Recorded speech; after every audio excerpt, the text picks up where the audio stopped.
right, well, hey, thank you for being here, everybody. Welcome to tonight's presentation, The Removal of the Winchester Dam by Jim McCarthy of WaterWatch of Oregon. We will begin shortly after a few announcements.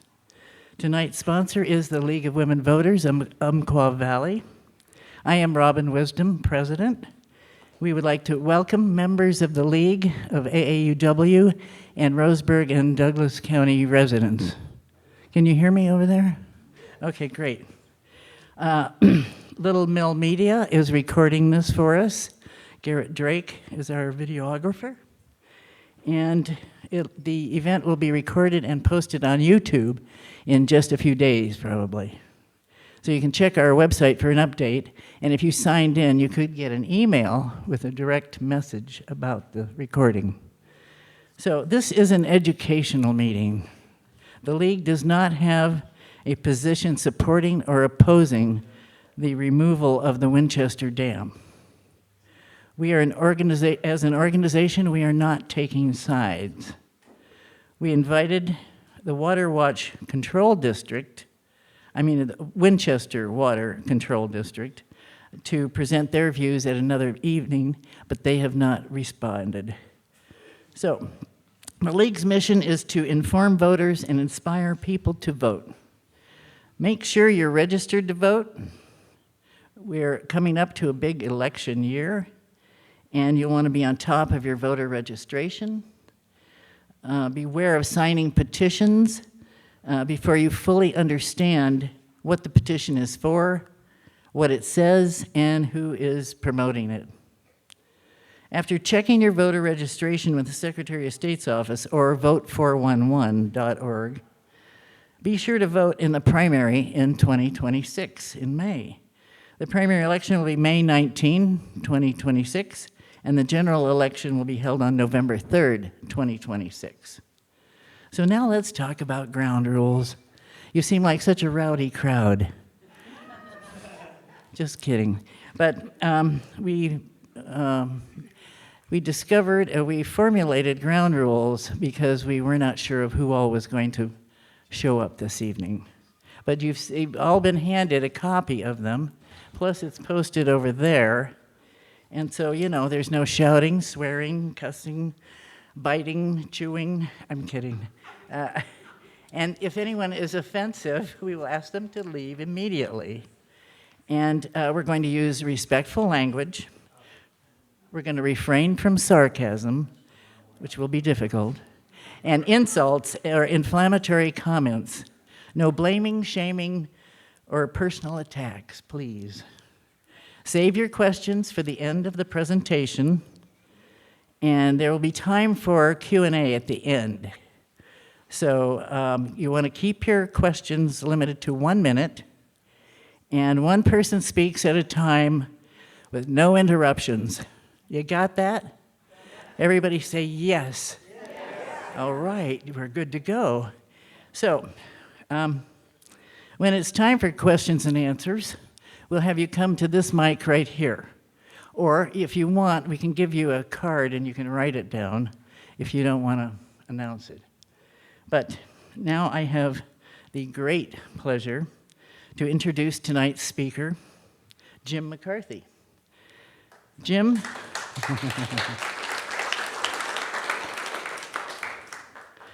Jim works for WaterWatch of Oregon from the Rogue Valley, with a particular focus on dam removals and the streams of the Rogue, Klamath, and the Umpqua basins. Prior to joining WaterWatch, he spent a decade providing environmental communication, lobbying, and grassroots organizing services as an independent consultant to conservation groups, fishing organizations, and tribes in the Pacific Northwest. He first visited the North Umpqua over 20 years ago and has been coming back ever since. So please help me welcome Jim.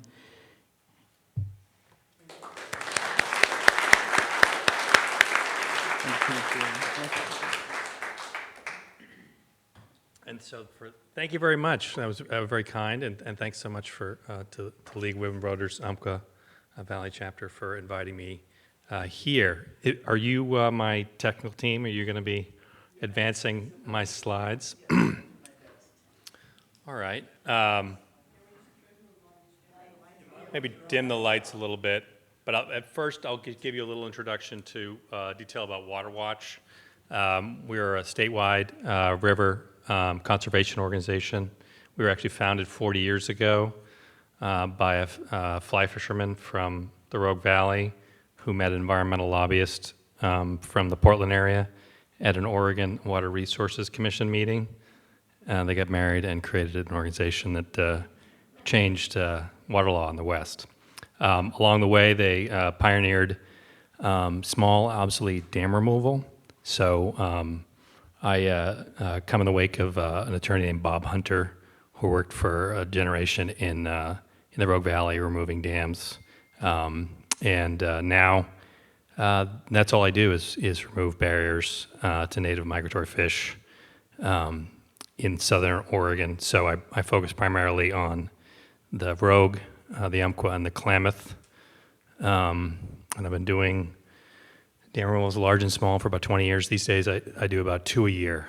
So right now we're finishing up a project where we removed the dam that used to be ranked higher than Winchester on the statewide fish pass priority list, called Palmer Dam. We removed that last summer, and we're working on the 800-acre ranch that was associated with it, removing barriers to native migratory fish on tributaries there that support coho and other species. And then next year we're moving Applegate Dam and replacing its diversion function on Murphy Dam on the Applegate River near the town of Murphy, near Grants Pass. Yeah. And also we do, it may surprise people, but there actually are quite a lot of obsolete dams in the West. A lot of them have no purpose and are just sitting in the landscape, causing problems. And the problem is becoming more acute as climate change advances. Fish in this part of the world need to reach their spawning habitat at the time of their choosing in the best condition possible. They only have a finite amount of energy, and these old dams sit in the landscape and prevent them from achieving that goal. And so I work to remove them. And so maybe I'll start with my presentation. I thought this would be fun. Maybe we could just start with this video. I think a lot of people don't really have a sense of just how rickety good old Winchester is. This is a video inspection of the holes underneath the south abutment.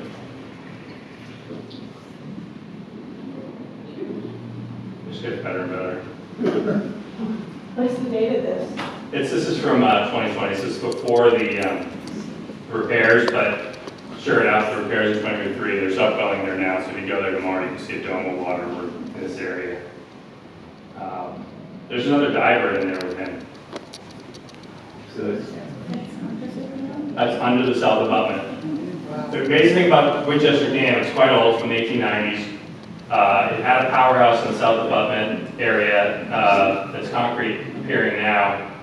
It burned down before World War I, and they kind of did the same thing they did in San Francisco around the same time. They pushed all the burnt stuff into the water, and then they poured concrete on top of it. And so there's actually no foundation down there connecting to the bottom along the entire bottom of the dam. That's why you have upwelling. And that was, of course, the source of concern that led to the 2018 repairs and that disaster. Folks were here for that particular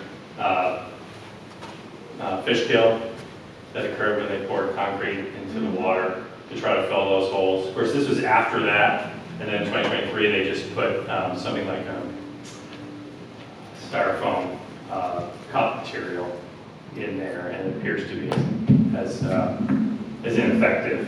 Can folks hear me, or should I use the mic? Oh, okay. I'm sorry. So if you could go to the files and open up 9/11/25 presentation in PowerPoint, please. Thanks, Robin. No, so back out of that folder. 9/11/2025 PowerPoint. Yes, please. Nope, there we go. So if we want to have fun later, we can watch the other 3 videos. There's another hole, and then we do the upstream side. So, but it is fascinating. I mean, so if we should start the slideshow. Yeah. So I already explained WaterWatch, so please advance, Robin, to the next one. So here's Winchester. This is actually the 2013 repairs. This is how long I've been working on this dam. Folks, this may look similar to folks who were there for the 2023 repairs. Similarly, mass death of lamprey, but they were not fined by ODFW, though it was illegal. They did also stop completely upstream migration of native migratory fish, which was also unlawful, but they were not stopped in that by ODFW either. This is something that I observed when I first started working on this dam, and I realized we needed a coalition to bring the rule of law to Winchester Dam because they were operating outside of the law, and the reason they were doing so is because you can't afford to run a dam with no revenue stream on a whitewater river in Oregon that's 450 foot wide, 17 feet tall, and 135 years old without a lot of money. It's like inheriting a luxury yacht. It sounds fantastic, but if you have a small income, it's soon going to sink. And in this case, it's soon going to start killing a lot of fish and harming the water quality. So Winchester Dam is 18th in the state on the ODFW fish priority list out of a little over 600 barriers. It's there because it blocks or impedes passage to 160 miles of habitat, very high quality habitat, very climate change resilient habitat that many people in this room have worked their whole lives to protect and restore. And it has a whole host of species that need to cross it on their way up and down the river to fulfill their life cycle. So please go to the next slide, please. This is from the 2023 repairs. And folks may be very familiar with this bridge and that rubber mat road. One of the things that, even though we had formed the coalition at this time and tried to bring scrutiny for the lack of compliance with state and federal regulations, the district submitted plans for repair of the dam in 2023 that did not include this bridge and did not disclose that they intended to use rubber mats that were filled with a chemical known as 6-PPD-Q, is that what it's called?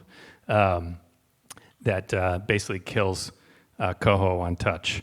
So this is an overhead picture of a significant permit violation, water quality violation. If you could go to the next slide. So this is the current status of Winchester Dam. Like I said, I've been working on it since 2013. The coalition formed in 2018, and we immediately started working through a list of priorities. The highest priority was dam safety. This dam is listed as a high hazard dam. What does that mean? High hazard dam by the state of Oregon is a dam that is likely to cause property damage and or death if it fails. It doesn't mean it's likely to fail. It just means that in the case of failure, that is likely to happen. So the state pays extra attention to these dams. And we noticed that even though the state had been sending letters every year asking them to comply with certain dam safety requirements, like having an emergency action plan that wasn't with phone numbers from 1982, inspecting tie rods that have been submerged since the 19th century, that they were not complying, and so we decided to bring scrutiny to that. That was one of the first things we did. And then we went through a whole bunch of other non-compliance issues, and we've ended up where we are now, which is at the top, there's currently a contested case for the ODFW fish passage proposed order. What does that mean? The fish ladder on the dam is not compliant with current design criteria for passing fish. It doesn't comply for adult fish moving upstream. It certainly doesn't comply for juvenile fish passing downstream, which it drops from a height of 16 feet onto shallow rock and concrete shelf. So that is currently, there was an order that came down last year, at the end of last year, from ODFW saying, please build a new fish ladder. You're not in compliance. You've done things that have triggered the requirements in state law for an old dam to build a new fish ladder. The Winchester Water Control District is fighting that. We have intervened, and currently that's being briefed, so we anticipate a decision by the end of the year. What does that mean? That means that there could start a roughly 2-year process whereby they have to build a new fish ladder at a cost, probably estimated around $50 million, 50 to 70. I mean, if you want to do a direct comparison, same species, same river, Soda Springs Dam costs $70 million to put a fish ladder on. So that's, just like in real estate, you want to use a comp. That comp is $70 million. Contested case, I think everybody in 2023 saw the water pollution coming from the repairs. There was a fine that was issued, very common sense, you would think. They're fighting that. That's Winchester Water Control District is fighting that as well. Something that's made the news recently, a decision that came down in the U.S. District Court in Portland, alleged harm to federally listed coho. That was brought by a subset of our coalition. That's WaterWatch, Steamboaters, Pacific Coast Federation of Fishermen Associations, and the Institute for Fisheries Resources. The judge found that harm was not occurring. Oh, I'm sorry, I wrote alleged harm. I meant to put an H there. I'm sorry. I'll correct that in the record. Obviously, we disagree with the final conclusion of the judge, but we definitely were pleased by her findings that indeed the latter is not to criteria, state or federal. The dam is delaying fish. The dam is causing fish to jump at false attraction flows. The dam is wasting time and energy for fish that need to get upstream. The dam has a fish ladder on the opposite side of the main natural migratory corridor of the river, so fish have to cross about 370 feet of dam and shallow bedrock and concrete to get to the fish ladder, and so forth.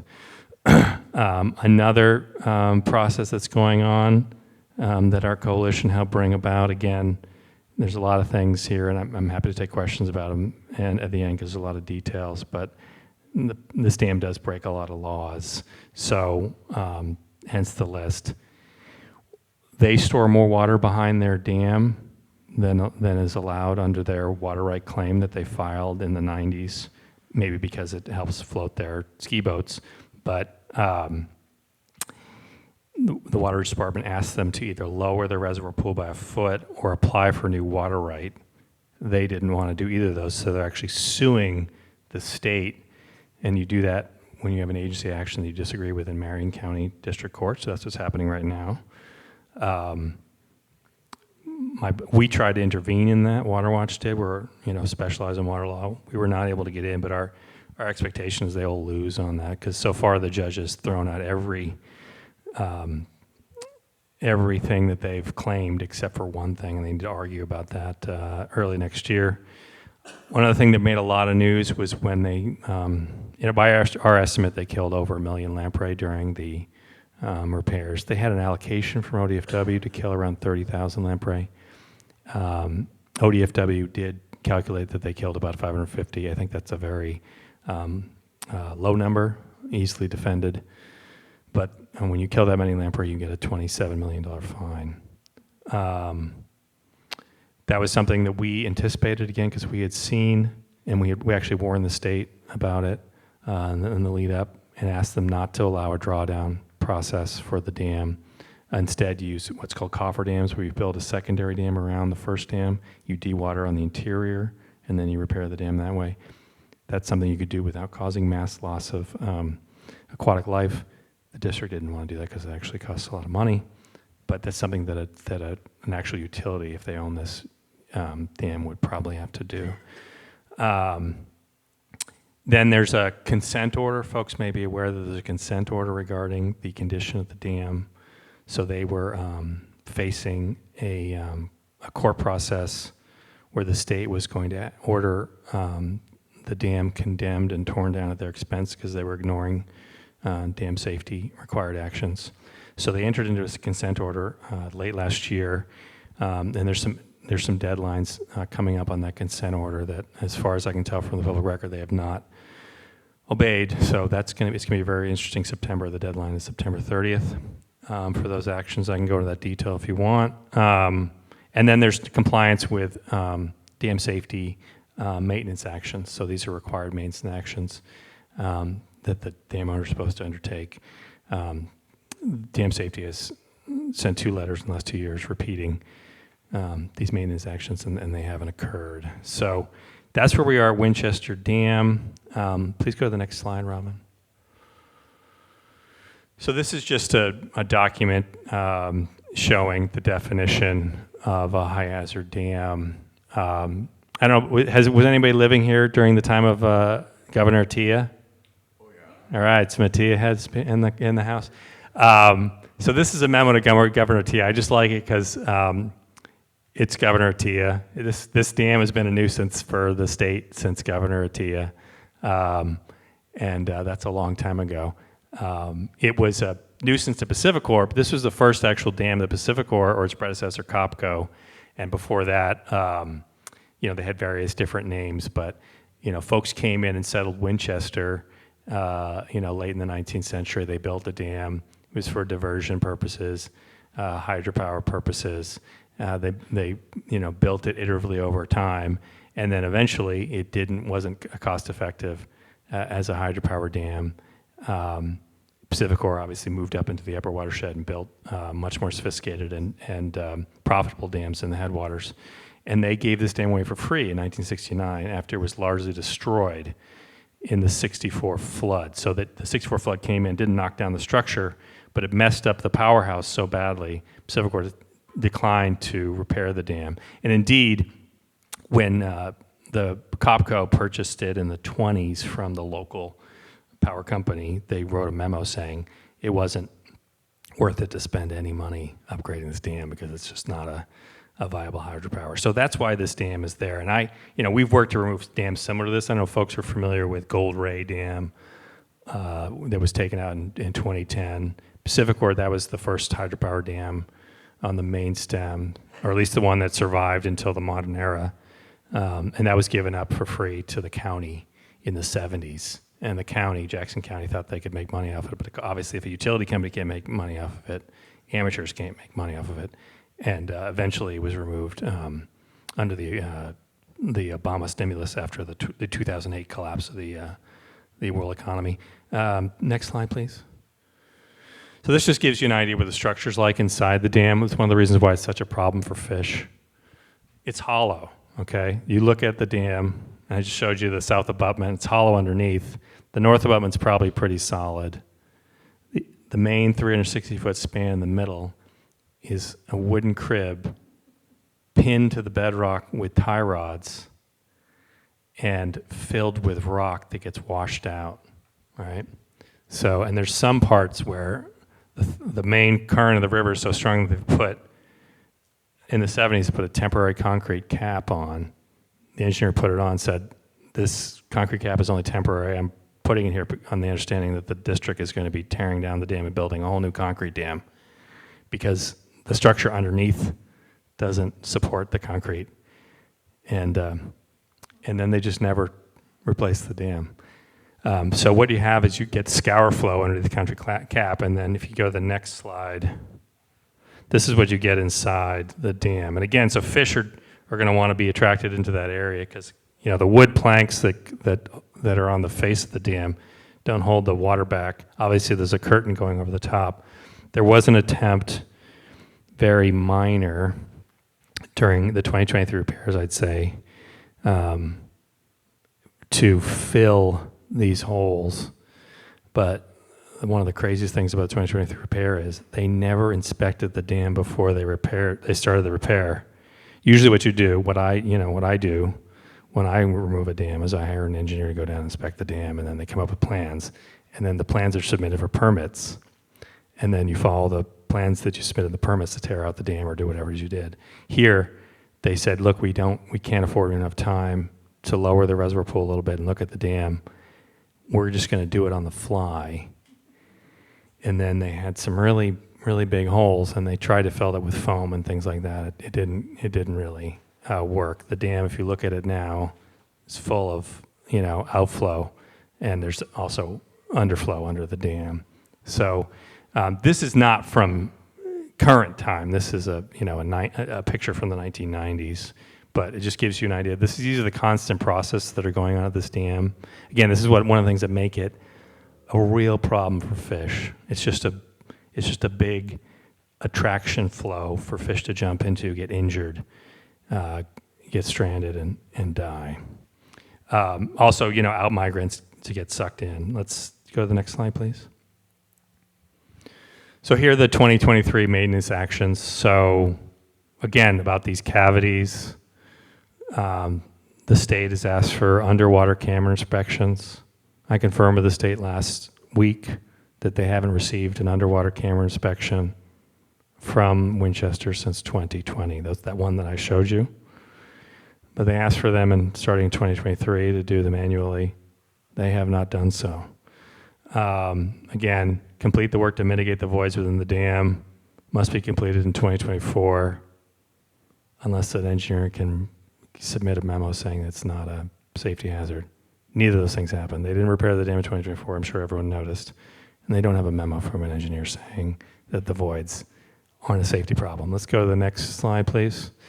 2024, you might see that the only thing they did was change it to repair it during 2025. Well, guess what? The in-water work window, there's a definitive window you can work in the rivers of Oregon where it's safe, the least danger to native migratory fish, and that window is over. In the Rogue, there's different tributaries, but the day it's over is Monday, the 15th of September, in the Illinois right now where I'm doing a project that's in water. So yeah, they haven't done this either. Let's go to the next slide here. This is the consent order. It's a bit of detail here, but the bottom line is they need to put some very sophisticated equipment on the dam to show that metal facade they placed along the front in 2023 is not bowing. Folks who spend a lot of time there may have noticed that there's a bow in the middle of the dam, right? The dam is not designed to have a bow, but it has one now. And so the idea of that facade is to hold the dam back from falling down, because another thing that came out in the inspection when they actually lowered the water was those vertical wooden planks, or wooden posts you see. Even though they may have the tie rods down now into the bedrock, they put 100 or so new tie rods into the bedrock. The posts themselves are not connected to the top of the dam or the bottom of the dam. So let's go to the next slide, please. I might have okay, so this is just fun. This is an old picture. I think it's kind of cool. This is the dam's a little bit lower, as you can see. You got the railroad trestle behind, and you've got this wooden diversion structure that was doing hydropower and water supply. Obviously, both those functions are gone, but that was the structure that burned down. I know folks remembered that video that I showed at the beginning. My belief is that some of these pipes are at the bottom of the river there. They just poured concrete on top of the burnt structure. What you need to do to create a dam, obviously, is you need to excavate down to the bedrock, and then you want to pour your concrete from there up, right? But they just pushed the burnt stuff to the bottom of the river and poured concrete on top. And then, of course, all the burnt stuff that was not metal disintegrated, and then you have that funky pattern that those two men were diving next to each other inside, underneath the south abutment. So that's the south abutment there. Let's go to the next slide, please. I just showed a video at the beginning of this that's down there. That's my belief about the pipes, but let's have the questions at the end. So anyway, this has been known since Winchester took over the dam, Winchester Water Control District, that they've got whirlpools at the top and holes at the bottom. This is the south abutment inspection from 1985. Let's go to the next one, please. It may be hard to remember that video, but this is the area that they were exploring. So this is the south abutment. This is the lip here. This is the area they've got right now there's a tree growing out of it. That video is like 5 years old. So the tree is just a little sapling, and now it's basically a tree growing out. Is anyone familiar with this tree? It's a beautiful tree, but the water is flowing through this old powerhouse area out this little area here. Now there's a tree there, but they dove right in front of that. They went down to the raft tube, and then they went to this area here. So this is a sketch of what you saw in that video, but there's a lot of space underneath that south abutment where water's flowing through. Go to the next slide, please. So again, this is just another sketch from a different year, 1987, showing that the south abutment is full of leaks and holes.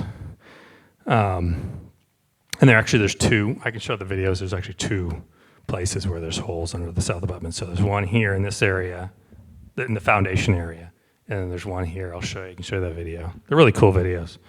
Let's go to the next slide, please. So this is the 2023 repair. So this is the facade that they need to put those monuments on to see if the facade itself is bowing. But another thing you might notice if you spend time at Winchester Dam is that fish are attracted to jump at this facade all the time. And so what they did was they put a metal facade up to supposedly hold up the dam structure that couldn't hold itself up anymore.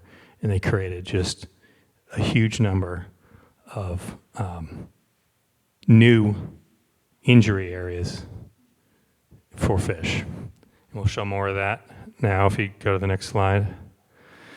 So these are spikes that they put in, right? Those are the tie rods that went down. Another issue at the end of the repair was their original engineer for the repair, who ended up charging them $1 million for the design and other work over the course of 3 years leading up to the repair. Dowell, they quit in the February after the repairs. They told the state they would no longer be providing engineering services for Winchester.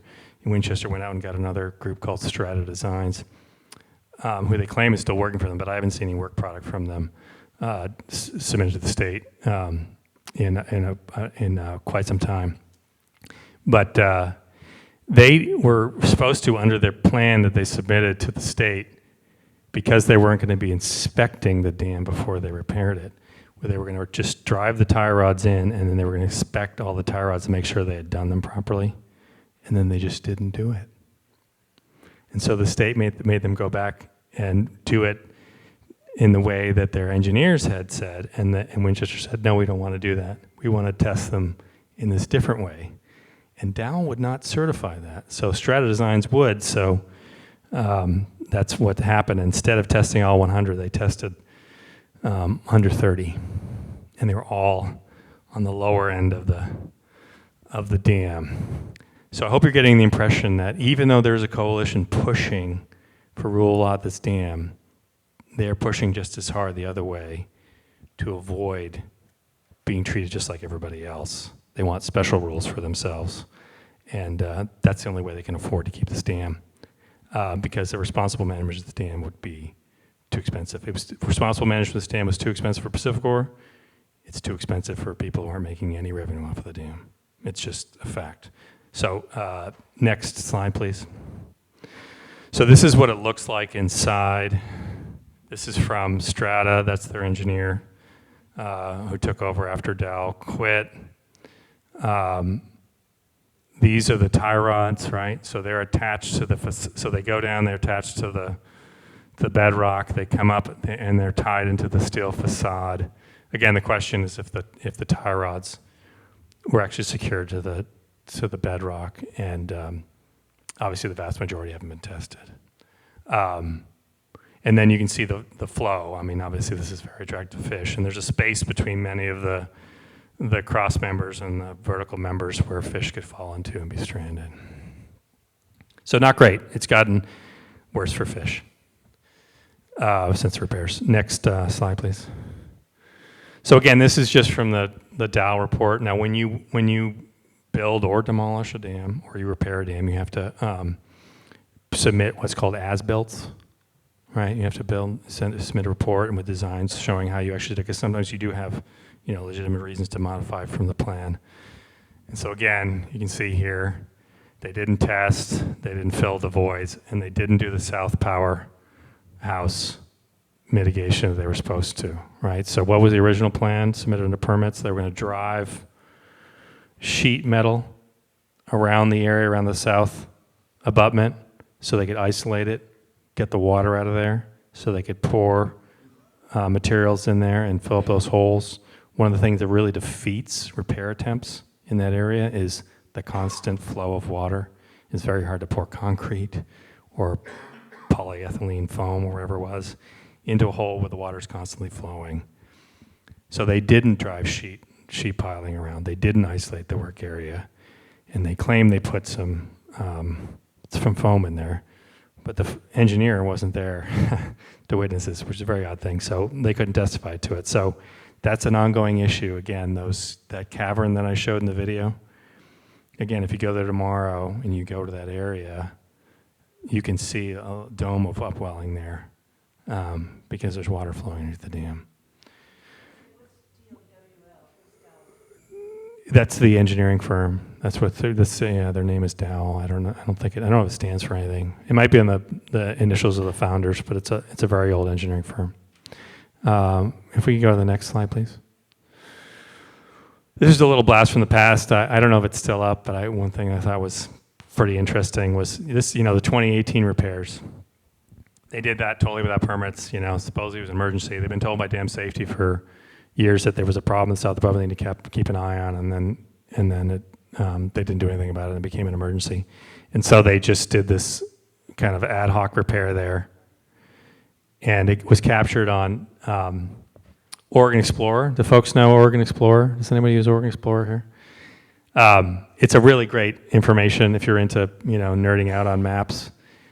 This is the base map. A plane or a satellite or something was flying over this area right when they were repairing the dam, and you can see just the plume of pollution.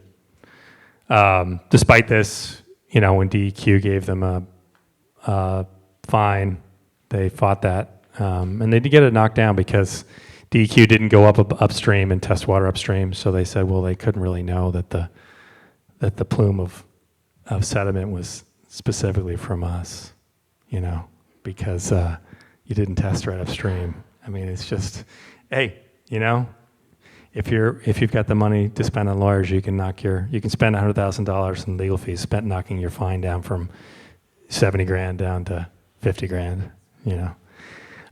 So let's go to the next slide, please. So this has changed now. This is from the early aughts, but it's a clear photo that I wanted to show. So this is a wooden facade of the dam between the two abutments. This is the fish ladder. It's been modified now. There's a concrete wall there now here, like right into this area here. This was an area that we were very focused on because fish were really focused on it too. They would jump here outside the fish ladder trying to cross here because there was so much false attraction flow, and they would fall in this area. And I repeatedly recorded this and gave it to the agencies until they were shamed into action. So this is, but another thing I want folks to know, who here drinks water from Roseburg, city of Roseburg? Do you filter it? You probably should. Because, does anyone know what the kind of wood that is there? Pressure treated, pesticides, heavy metals are in there, folks. That's the, 2011, around 2011, they passed, new regulations that modify what you could put in pressure treated. But the whole facade, we've got these old, like Doug fir or something, tops. Again, these ones, like we said, in 2023, they're like, oh yeah, they're not connected at the top or the bottom. They're only connected at the tie rods, and we don't know if those tie rods are attached properly. We've got pressure treated in between. And that's, because they did it without permits, they got away with it. They did it without notifying anybody beforehand. They basically just, they would kind of do it guerrilla style every late summer they needed to. But Yeah, that shouldn't be there. We couldn't get DEQ to take it out, but it's against the law to put pressure-treated wood in a drinking water supply, which this river is. Next slide, please.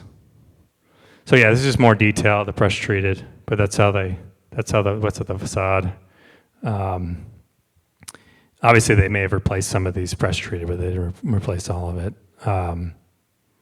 They did replace quite a bit of the planking, and that's one of the reasons why the state issued the order for building new fish ladders, because it's an old, complicated compromise from 20 years ago. People wanted to upgrade the fish ladders in old dams, but the dam owners didn't want to have to do it right away. So they set thresholds for how much work you do on a dam until you finally have to build a new fish ladder. And so they replaced pretty obviously they replaced more than 30% of the top of the dam and other parts of the dam when they did the repairs in 23, though they didn't disclose that in their permits. And ODFW caught them and said, you met the trigger, you need to build a new fish ladder now. And they're fighting that, but my belief is they're going to lose. Next slide, please. This is just later pics of the. This is the lamprey ramp. That's a new thing that was put on in the early teens of this century. Next slide, please.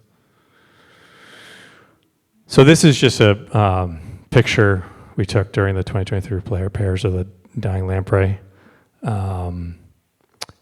I found files in ODFW's offices when I first started investigating this dam. 2013, they did an after disaster meeting, a series between the tribes and the feds and the state. And they calculated a similar number of lamprey died, but they weren't fined. But they were fined this time because people were there to document it and demand accountability, which is what our coalition is doing. Next slide, please. So this is just more detail about the water issue. So this is what the state sent to the district in late or early 2023.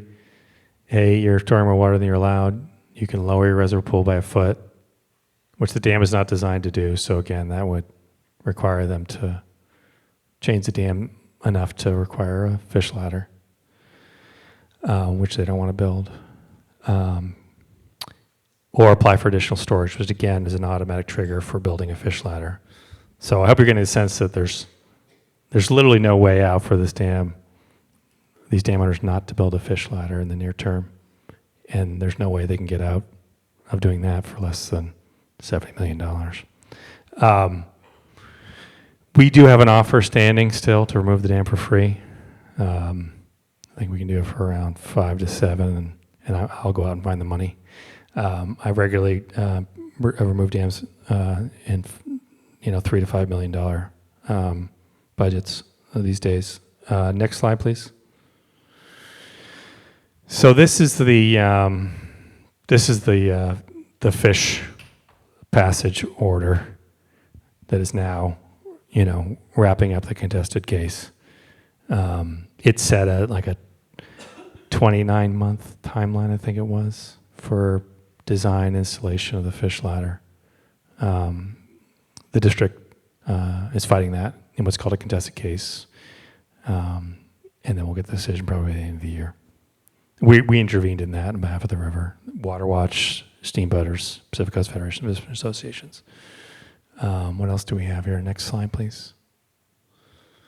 Oh yeah, this is this is Ralph Lampman. Does anybody know Ralph Lampman?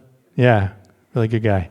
He's an OSU kid, got his master's there, wrote his master's thesis on lamprey passage at Winchester Dam. They did a whole telemetry thing. There are adults that spend their dormant period in the summers inside the dam, right? Because it's so full of holes and cavities. They just crawl in. And they have, they got blue eyes. Anybody seen an adult lamprey? Yeah, they're really cool. They got blue eyes. But anyway, that was another thing that was dying during the repairs was the adult lampreys that crawled up inside. Because what they do is about August, they find a place where they can just hole up while they're migrating upstream to spawn. So obviously the juveniles that live in the sediments died in mass, but also adults died inside the dam. But this is Ralph in like 2010 or whatever, looking for adults inside. And this just gives you an idea of what it looks like. This is again before the repairs, but as you saw in that after report by the engineer, they didn't really resolve the issues with the holes through the dam. Next slide, please. So I think this can play as a video. Is there a way to bring the cursor over? Oh, well, I think you get the picture anyway. This is just an idea of so that this is, again, the structure is in a state of dynamic deterioration. It is a hollow structure with sediment inside. The sediment gets excavated by the constant force of the river, and then you get these false traction flows. So you not only get the continuous curtain, which is itself a false traction flow, but you get these flows through. This is from the 90s, I think, but again, it just shows you the extent of just the lack of care that these owners have taken of this dam. So fish, this is the Thalweg over here. This is the natural migratory corridor. They have to cross all the way over here to get to this entrance here. They have to find that. So everybody, anybody who knows about salmon knows they only have a certain amount of energy. They only have a certain amount of time to get to the spawning habitat so they can reproduce. And so we can keep on enjoying salmon steelhead. We deserve better than this for our river. That's from the 1990s.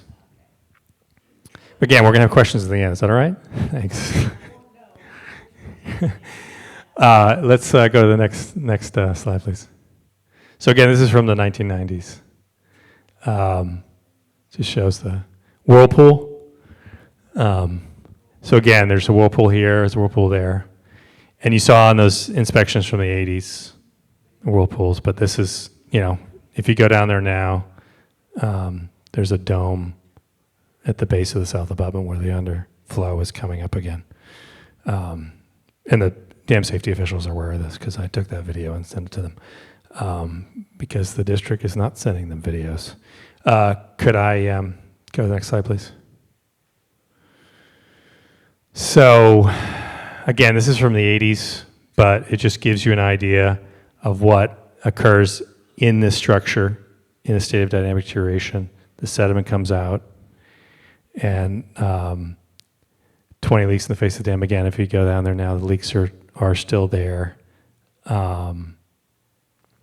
So this indicates that there's over 20 leaks in the face of the dam combined to 370 CFS of total flow, while the fish ladder entrances flow at 47 and 43. So it just gives you an idea of the difference in attraction, right? So fish are looking for a flow that keys them upstream, a place where they can find passage. They're looking for passage.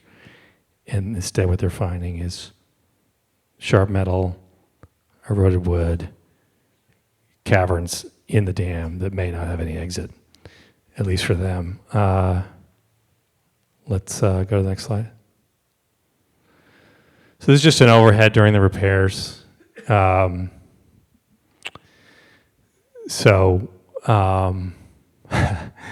in the permits. We protested this, and I think DEQ was pretty embarrassed. The district said that they would put a tarp down. So there was a issue that was reported on the news review years ago when they would lower the dam, said it would gush out onto the river below. Now, of course, you're not supposed to do that to the intake of the city of Roseburg, nor are you supposed to do that to designated essential monitored habitat on the state level or designated critical cohabitat on the federal level, both of which is the river in this whole area. And so the district said, don't worry, we'll send a diver down before we open the gates, and we'll put down a tarp. It's ridiculous, but also they never did it. So this is from Umpqua Watersheds. They did a lot of monitoring at the dam during the repairs as well, and they're part of the coalition, so really appreciate them doing that. Here, let's go to the next. But this also shows you the shallowness. So fish are dropping off of this, about 17 feet high, and they're falling onto these on these rocks, and it just gets shallower over here. This is like the deepest part. And of course, I think that, half Liberty Bell is pretty easily spotted by people. But if you're there when fish are running, they'll just jump against this part right there, that kind of where it tails out. And it attracts them quite a bit. And of course, that's a total upstream stoppage of fish migration. We told the state and the feds, look, if they're going to repair the dam, they're going to take more time than they say they're going to because they're not even inspecting the dam. Just have them build cofferdams around, and then build a temporary fish ladder at those south roller gates, and then they can just they can work on the south side, and they work on the north side. They can run the fish ladder on the north side when they're working on the south side, and they can run a temporary fish ladder through the gates. They just have to construct it with these things called super sacks. But that actually takes a lot of, you have to actually hire a skilled dam repair person for that.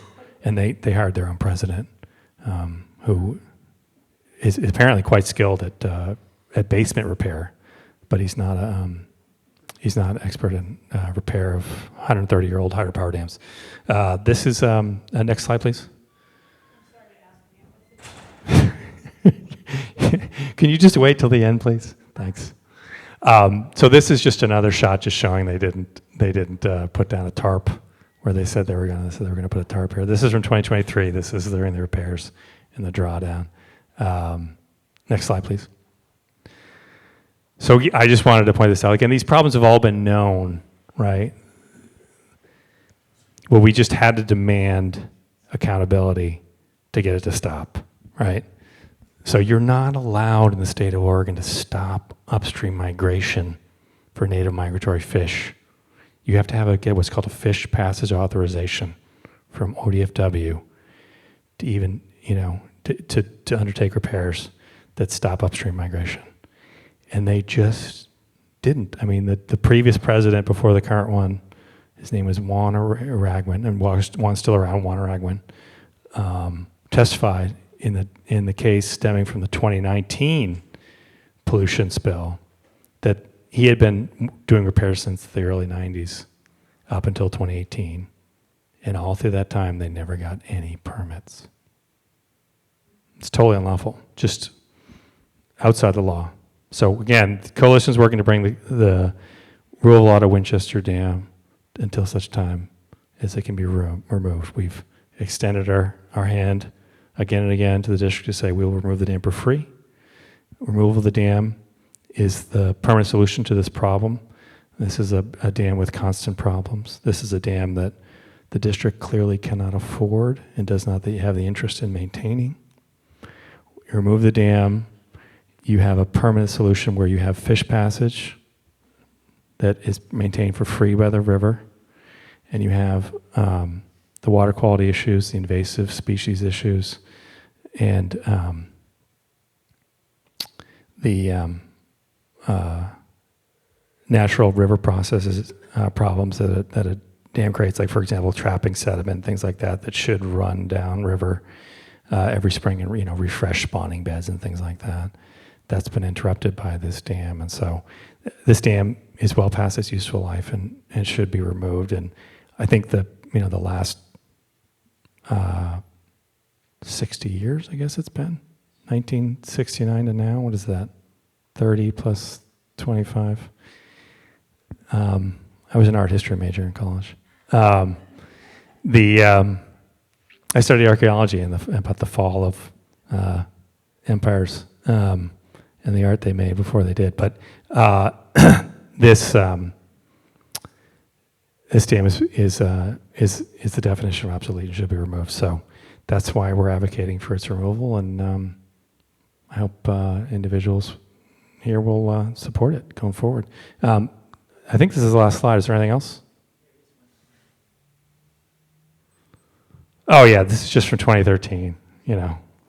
This is just total upstream migration barrier at the south gates. This is the traditional style of repair again, we'd like them not to be able to do this ever again because you shouldn't be allowed to do this. Stop upstream migration for essentially a month, one of Oregon's finest rivers. So I'll stop there. I see I'm at 7:30. I think there's a lot of questions. I've done through a lot of slides, so I don't want people to lose track. But should we do a Q&A now? Yeah.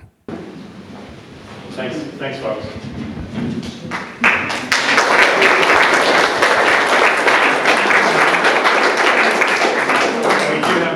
More under dam videos if you want to see. Yeah. And one of them, they're laughing because they're false mistakes on that's dark.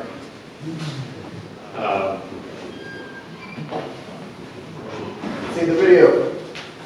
Can I see the videos? Yeah. Okay, we can turn the lights back down again and see some more videos.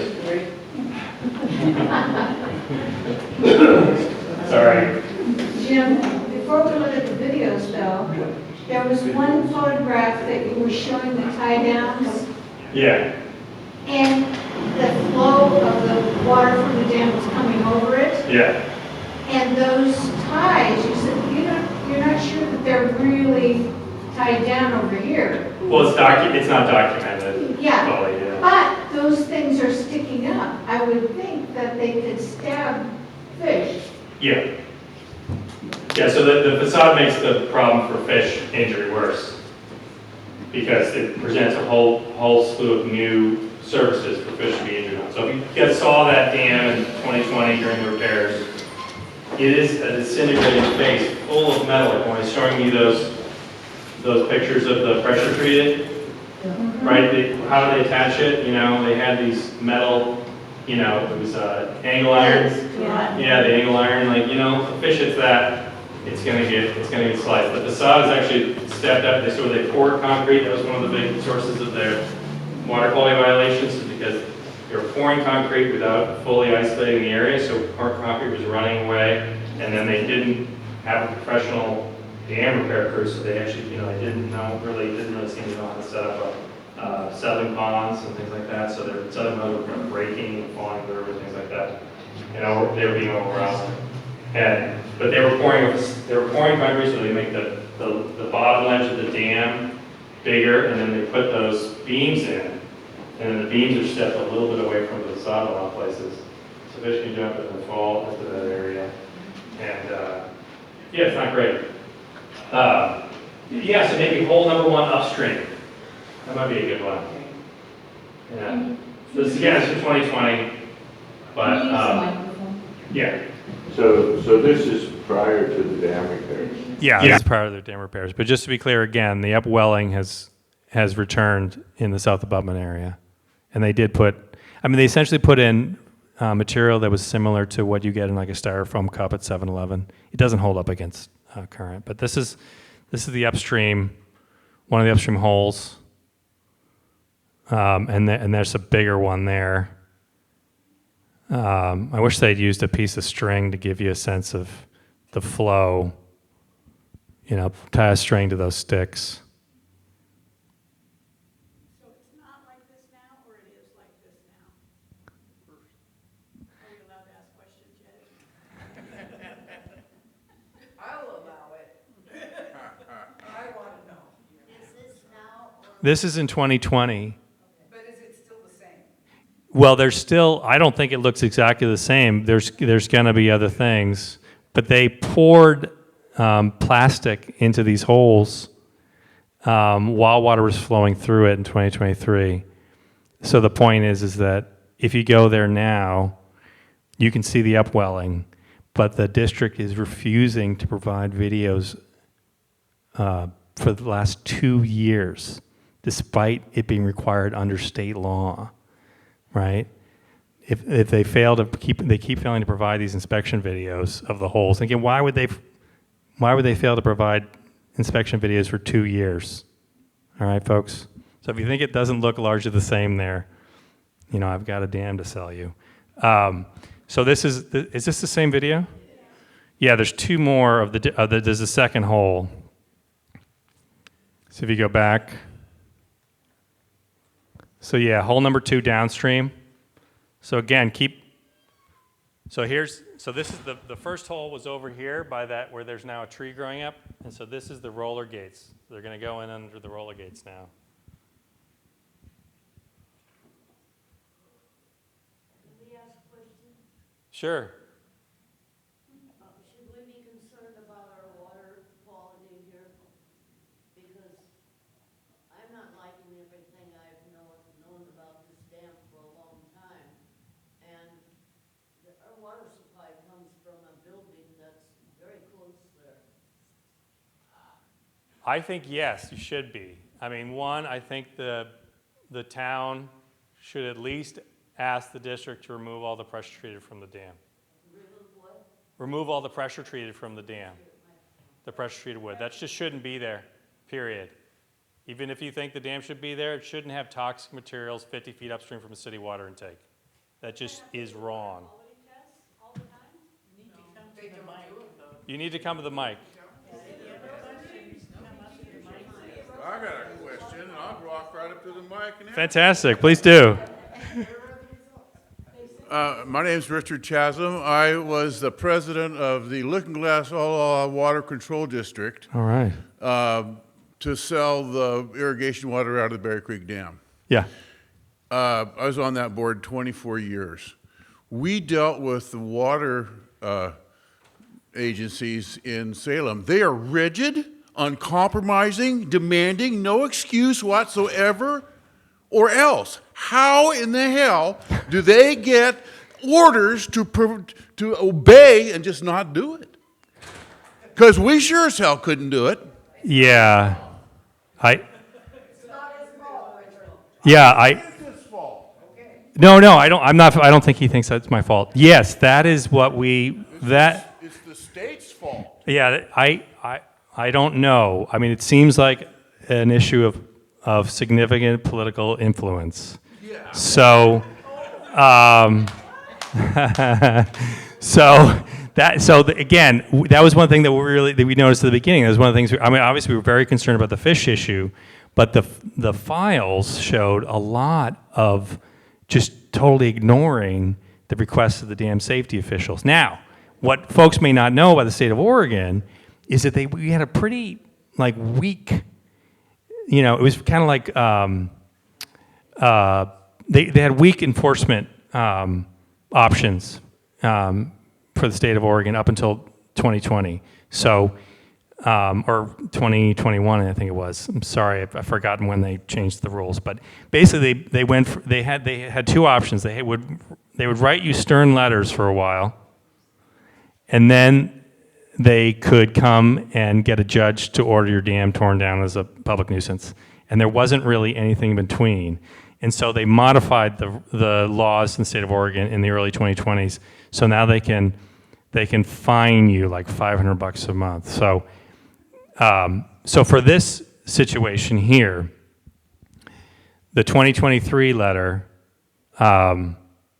yes, after the 1 year passed, the state could start fining $500 a month, and then eventually, which what they did. So again, after the repairs, the district failed to provide engineering closure on the repairs, so they didn't build the repairs to the extent that the engineers had designed for them, and then they just refused to do the inspection in a timely way, and then so the state did issue a proposed order to tear the dam down at the owner's expense, and that's what the consent order came from.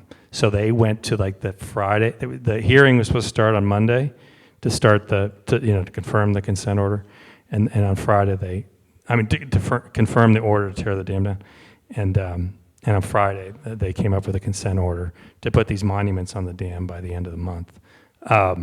But no, it is galling because, look, just to be clear, all right, when we took out Gold Ray Dam, old hydropower dam, Jackson County owned it. When we took that dam out, that opened up 300 miles of habitat. I mean, there was a fish ladder, and it worked very poorly, but that was a great benefit to the river.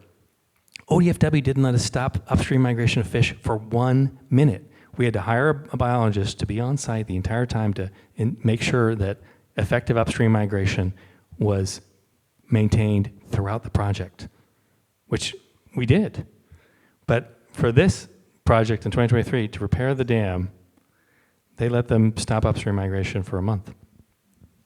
So yes, and the legislators have pointed this out. Folks who followed the hearings held by Senator Gold and Przanski, they have been very clear that they think that there is a perception among many that these owners are treated differently from many other irrigation districts, other entities, individuals in the state of Oregon, and that it's wrong for that to happen. Yeah, show the fourth one. So this is the whole upstream.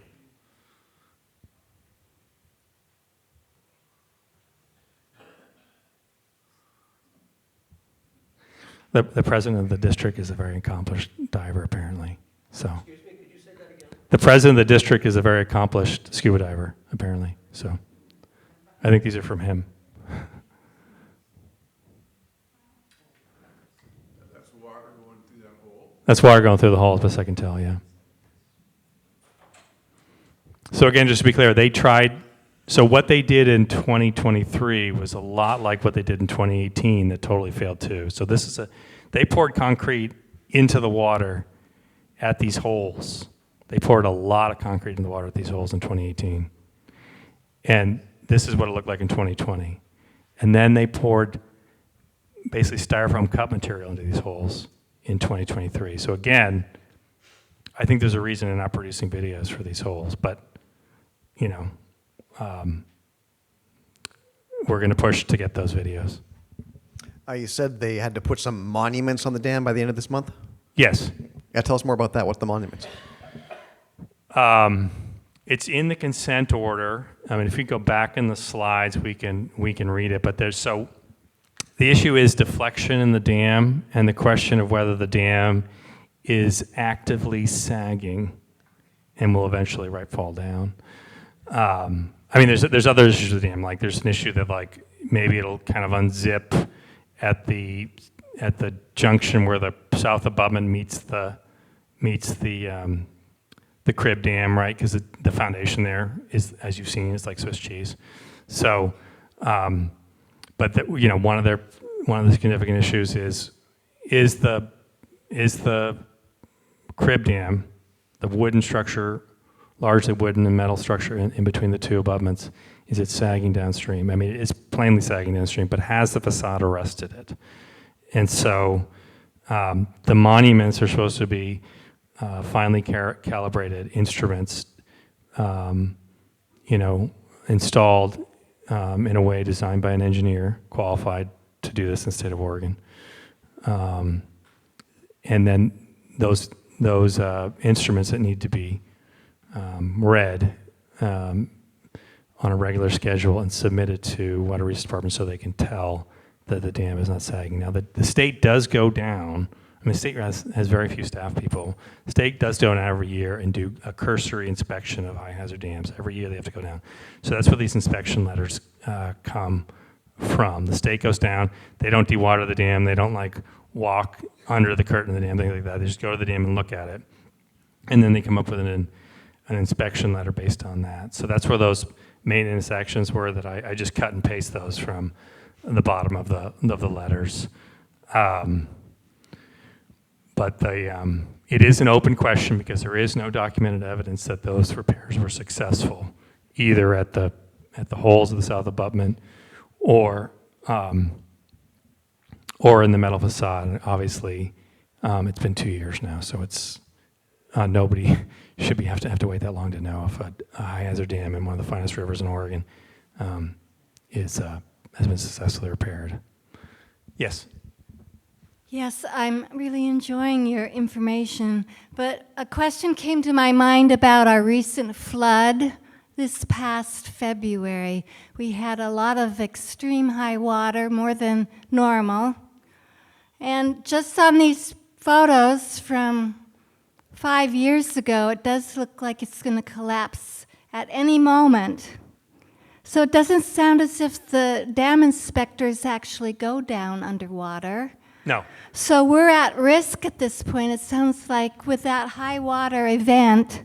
Has there been any feedback on the disaster level of this crumbling infrastructure? And I was just thinking, how often are the inspections held? Thanks for your question. Yeah, they are held once a year. Again,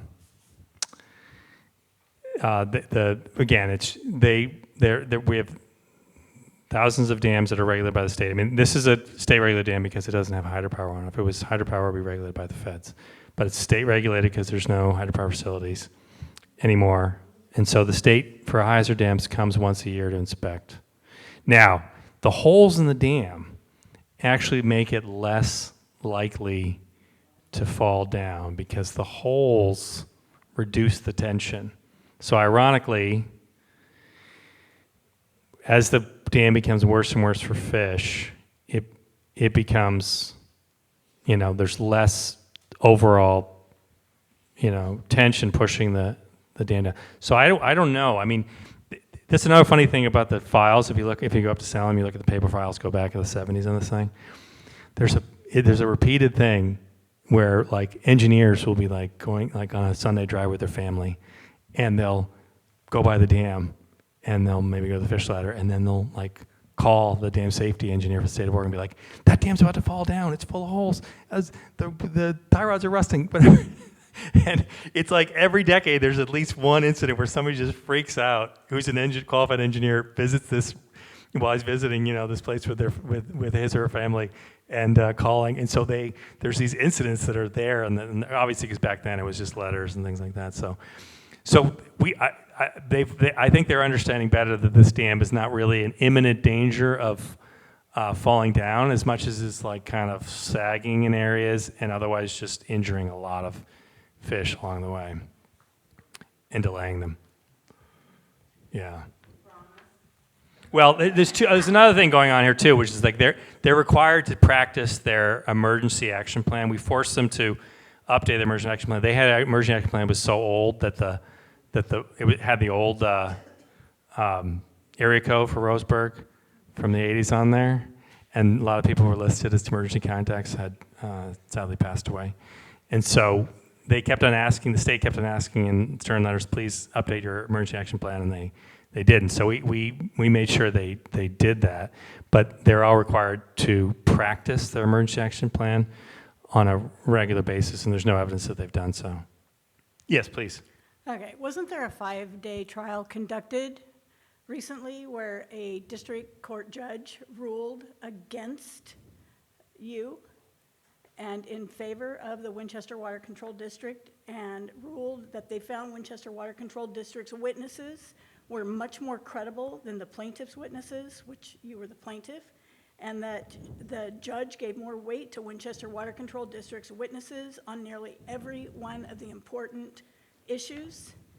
And she also stated that the Winchester Dam, Winchester Water Control District, and the dam is not directly or indirectly causing injury or death to Oregon coast coho salmon.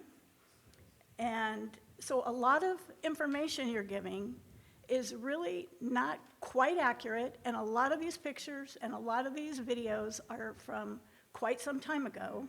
Uh-huh. And I think it's very critical that real facts be given to people and not stuff to get everybody all riled up. Because there's a press release that's going to come out in the News Review that talks about that trial. And they ruled in favor of the Winchester Water Control District. So are you a member of the district? Oh, are there other district members? Who here is from the district? Okay. Well, thank you for coming.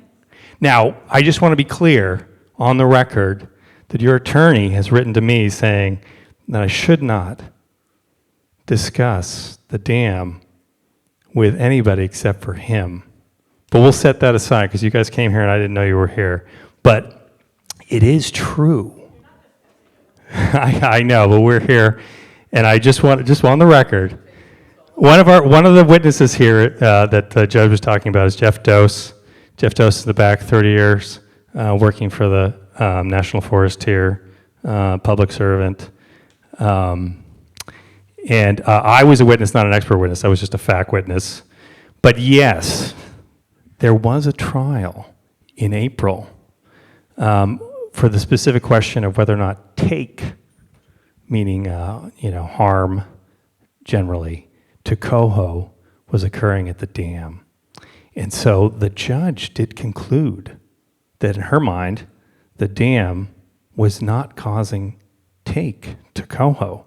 And she just ruled on that like 2 weeks ago. She also did find that the dam did not have a ladder designed to criteria at the state and federal level. She found that the dam was delaying fish. She found that the dam was, please, you've been rude this whole time. So you should please stop and let me talk, okay? She did find, and again, this is a fact, if you can read the decision if you like. She did find that there were false attraction flows, many false attraction flows on the dam that caused fish to jump, expend energy and time that was critical for them to get up to ideal spawning habitat. She found all these things. These are in her decision. She also found that the ladder was far away from the natural migration corridor, causing fish to have to cross all the way, as I described in my presentation, to the fish ladder. She also found that the dam did not have any facilities for downstream passage of fish, and instead drops fish 16 feet onto the bedrock below.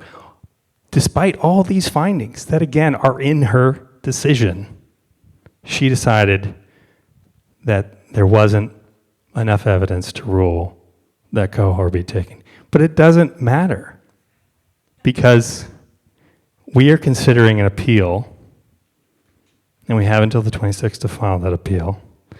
And at the end of the day, the liabilities that I've just described, I hope you please take them seriously, because they actually exist. They're real liabilities that you're facing. The most likely outcome of a successful ESA case would have been ordering a fish ladder. What is happening right now at the state level for your district? The state has already ordered a fish ladder to be built. You are in violation of state water law. The only outcome to come into compliance is to trigger fish passage requirements by lowering the dam and modifying it to such an extent that it triggers fish passage, or applying for a new water right, which means you have to build new fish passage, right? So there's no way for this dam to maintain its current condition. And just to be clear, people to throw out all these numbers about what does it cost to build a fish ladder, is it 12 million, is it 50 million? You have to go by what it actually cost in the river with the same species, right? And that's your comp. Just like in real estate, you don't take a comp and just make it up. You have to go and see what houses sold for, right? Does anybody here work in real estate? People talk about, what is a house worth, whatever. At the end of the day, it's the houses in your area. What do they sell for? What did a fish ladder cost Pacificor at Soda Springs? $70 million. So again, if you guys want to build a $70 million fish ladder, go ahead. I'll take it out for free.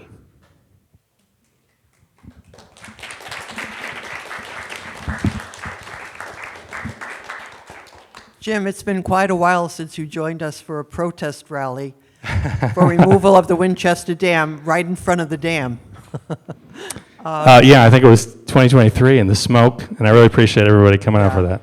I am actively engaged in the pursuit with a group in Roseburg for removal of the Winchester Dam.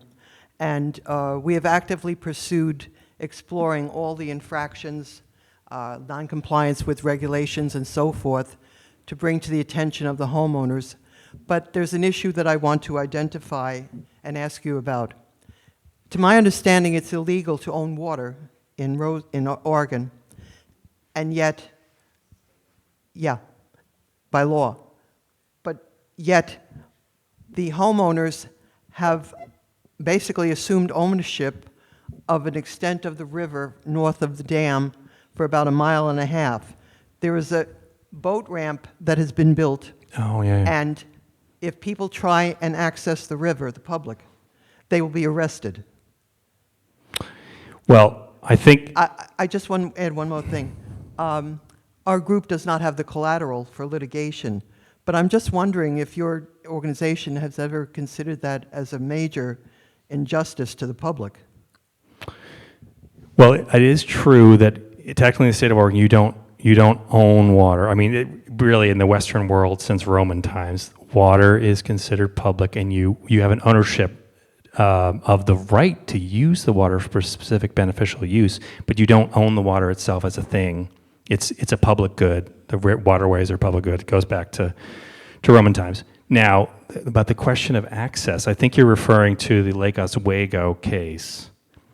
And Well, I reference that too. yeah, because where there was a finding there they that they voted were in favor of the public. Yeah. right, and I think there's a distinction there because if you look at the rule that applies to that boat ramp, it may make people feel like it's unfair, but the specific rule there is, it's an ODFW-owned boat ramp. You cannot launch a motorized vessel there. You can retrieve a motorized vessel there, but you can't launch it.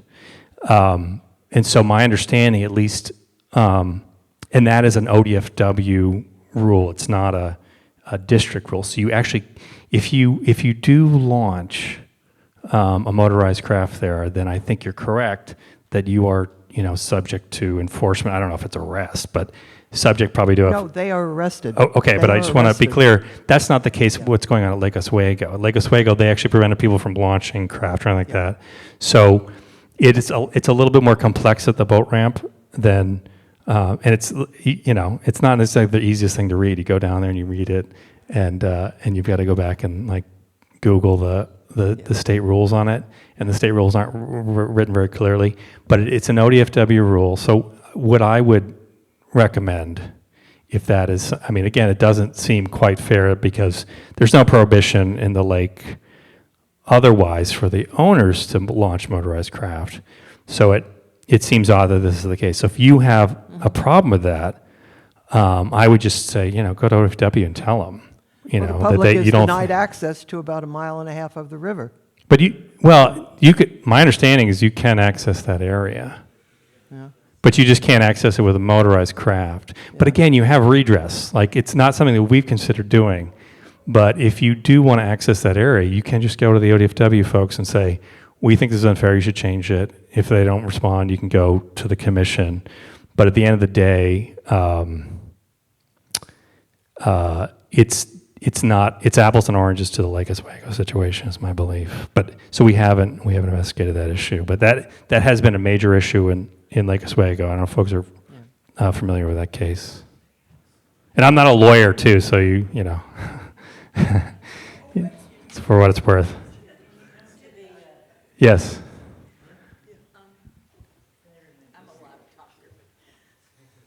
I was just wondering, wasn't there tires that were used in the last repair of the dam? And Yes. I'm kind of doubting that's legal. That's right.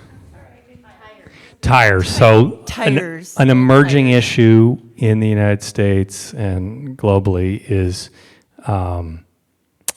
there's a chemical that's used in tires to prevent the sun's degradation.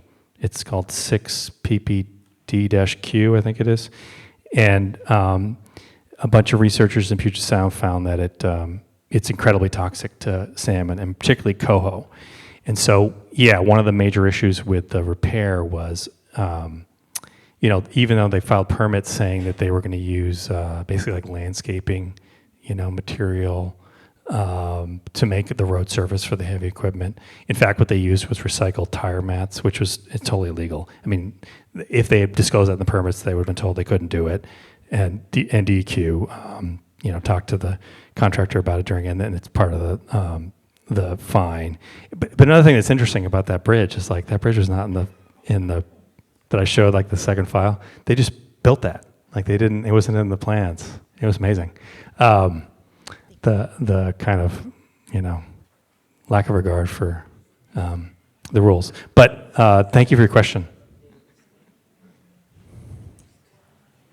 Hi. Yes. I think this is. I think I'm okay. Never mind. Anyhow, this is what you get when you have to drink that water for so many years. I used to be pretty tall, but I am extremely. Is that what copper and pesticides do?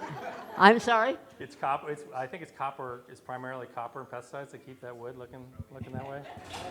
Yeah. Anyway. I didn't understand any of that, but that's okay. I am extremely concerned about the fish. I'm a water monitor. I monitored for the partnership with them called Rivers for 20 years. I am very concerned about the fish, but I'm very concerned also about the humans. Yeah. I hear that the city of Roseburg is drinking water that comes through this dam, and the building is within yards of where they so-called treat it. I have been told, and I've been on this subject for a long time, I've been told that the fellow, and I don't know if he's still working there, but when the fellow that was had a degree and everything in treating water decided to quit, they just took the guy working with him and let him take over, and he didn't have a degree in anything as far as I have heard.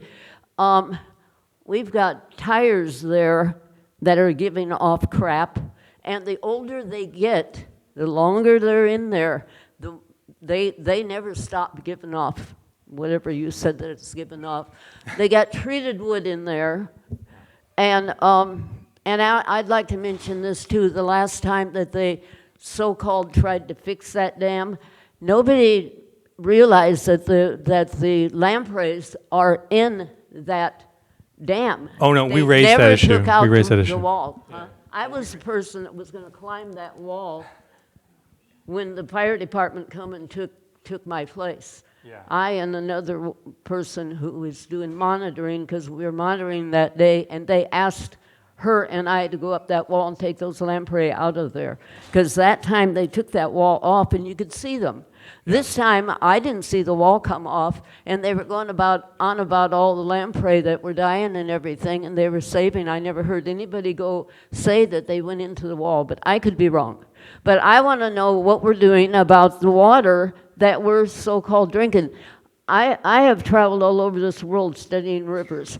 We've got the cleanest river in the world here for drinking out of, and we're destroying the water before we get to drink it. I won't drink it, and I won't drink out of a plastic bottle either, so I have a hard time finding water. Well, thank you. I appreciate that question and the way it was delivered. That was great. A couple things. One, I mean, they do require testing of the water at the facility. Now, I can't, corroborate the characterization of the staff there. I found them to be very nice, at least. But I do know they do test the water. But again, I just wanted to point out that they have. It is against the law to put pressure-treated wood in a drinking water supply in the state of Oregon. So that wood should not be there. It should be gone. I mean, I don't think the burden should be on the water drinkers to test whether or not somebody's violation is detectable to a point that satisfies the Winchester Water Culture. I think you should not have pressure-treated wood in drinking water supplies in the state of Oregon, period. And so that should be removed. But beyond that, I would just wanted to say, the tires were used during the repair. I'm not aware that they were left in the river. Okay, so the tires are gone. Now, there is additional things that I didn't mention that are in there. There is, so there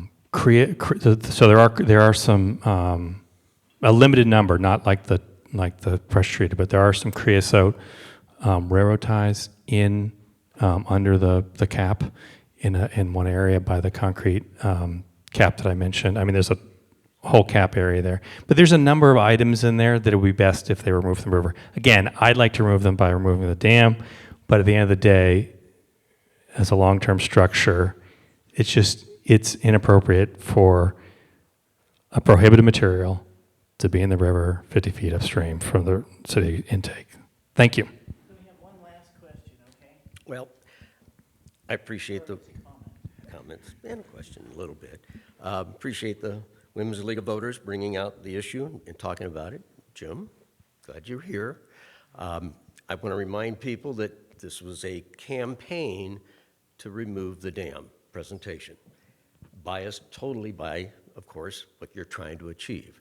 I encourage people to get the facts about what has happened at the dam and what's taken place at the dam, because we believe as the district are sincere about maintaining the dam, its safety, its security, its cleanliness, and proceed to do so, and we hope to be here next month to help explain that all.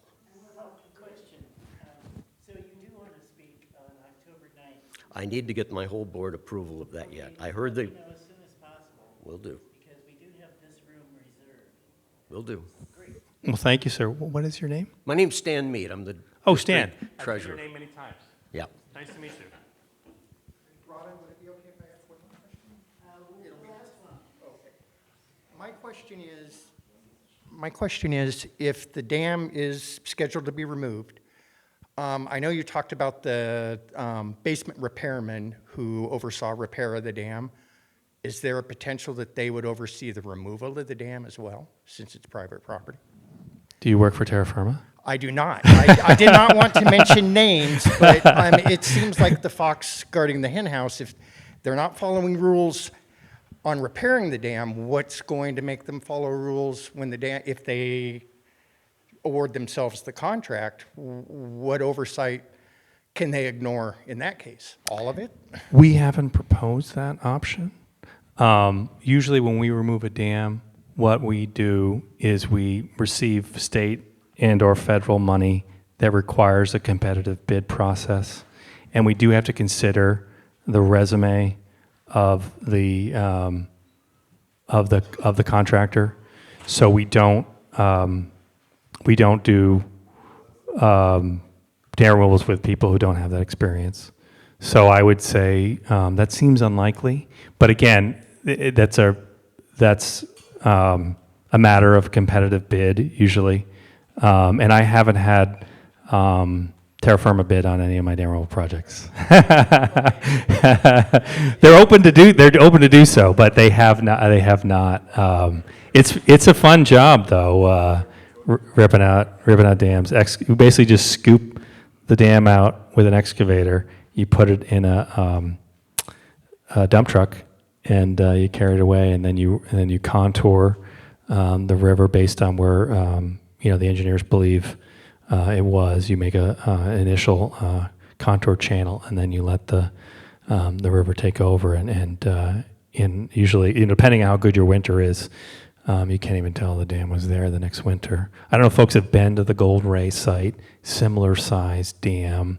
There is a little piece of like really thick rebar that's sticking up out of bedrock on the far side, but it was a dam of similar size, and it's a great steelhead hole right now. So even I can catch steelhead there. That's how many steelhead are there. So I spend most of my time doing this and getting my tennis elbow for my laptop when I should be doing this. 10 to 2. Anyway, thank you very much, everybody. And thank you for the district folks that came. I appreciate it.